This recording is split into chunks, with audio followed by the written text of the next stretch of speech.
चमत्कारी बहू की लालची सास। राजगढ़ की गौरी अपने माता पिता की इकलौती संतान थी। गौरी के पिता मेहनतकश किसान थे। वो सारा दिन खेतों में काम करते। गौरी अपनी माँ का किचन में हाथ बटाती। वो जंगल से लकड़ियाँ बीनती और माँ के चूल्हे में मदद करती। एक दिन वो जंगल में लकड़ी बीनने गई थी कि तभी उसे रोने की आवाज आती है।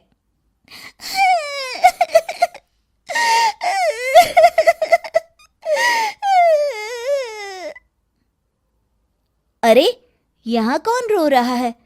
इस जंगल में भला किसी के रोने की आवाज? जरूर कोई जंगल में फंस गया होगा। वो देखती है तो उसे एक परी दिखाई देती है जिसका एक पंख टूटा होता है।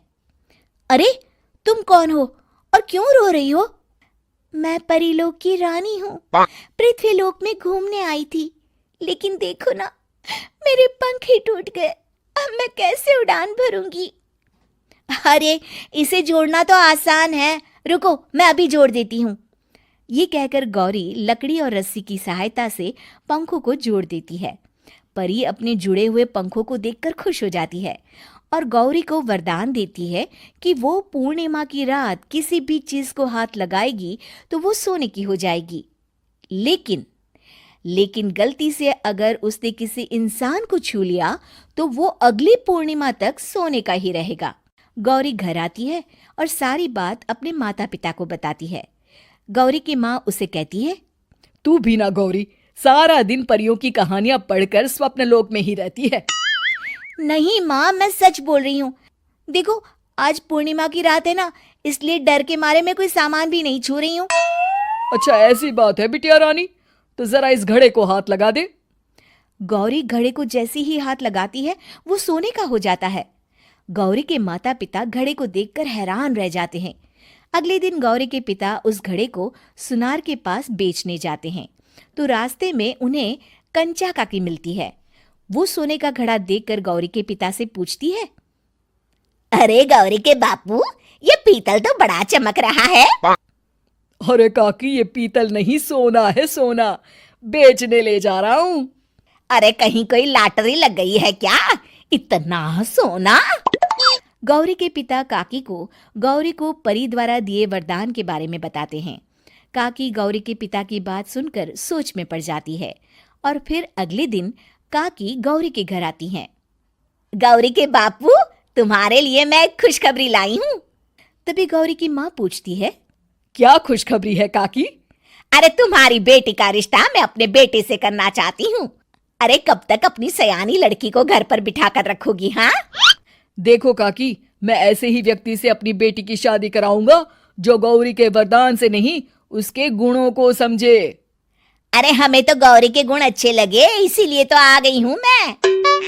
फिर गौरी के माँ बाप मान जाते हैं और उसकी शादी काकी के बेटे से हो जाती है। अगले दिन, अरे गौरी, कल पूर्णिमा की रात है। तुम्हारे पिताजी परी के वरदान के बारे में बता रहे थे, तो मैं ना कुछ चीजें रख दूंगी, जरा हाथ लगा देना। तभी गौरी का पति वहां आ जाता है और अपनी माँ से कहता है, माँ, क्या जरूरत है गौरी के वरदान को इस्तेमाल करने की? वैसे भी मेरी मेहनत से घर तो चल ही रहा है ना। और गौरी के पिता ने भी यही कहा था कि वो ऐसे ही व्यक्ति से उनकी बेटी की शादी करेंगे जो गौरी के वरदान से नहीं, उसके गुणों को समझे। अरे बस कर किताबी बातें। तेरे लिए क्या लड़कियों की कमी थी जो मैं ये किसान की बेटी घर ले आती? और सुन गौरी, कल अगर तूने सारी चीजों को सोने का नहीं किया तो मैं तुझे घर से निकाल दूंगी और अपने बेटे की दूसरी शादी करवा दूंगी, समझी? इतना कहकर गौरी की सास वहां से चली जाती है। अगली पूर्णिमा की रात गौरी की सास गौरी के सामने ढेर सारे बर्तन रख देती है और कहती है, जल्दी कर गौरी, रात खत्म हो जाएगी। जल्दी जल्दी इन सारे बर्तनों को हाथ लगाकर सोने का कर दे। गौरी करती भी तो क्या, वो जैसे ही एक छोटे से बर्तन को छूने वाली होती है कि उसकी सास भड़क जाती है। क्या मजाक बना रखा है? इतने छोटे से बर्तन में क्या होगा? ये ले, ये बड़ा वाला बर्तन। जैसे ही बड़ा सा बर्तन लेकर गौरी की सास उसकी तरफ बढ़ती है, वैसे ही बर्तन के बाहर से वो धड़ाम से गिर जाती है। सास को गिरा देख गौरी उन्हें संभालने दौड़ती है और वो सास को हाथ लगाकर कहती है, अरे सासू माँ, क्या हो गया आपको? कहीं चोट तो नहीं लगी ना? लेकिन जैसे ही वो हाथ सास से हटाती है तो देखती है कि उसकी सास सोने की हो गई है। गौरी सोनी की सास को देखकर रोने लगती है और अपने पति से कहती है,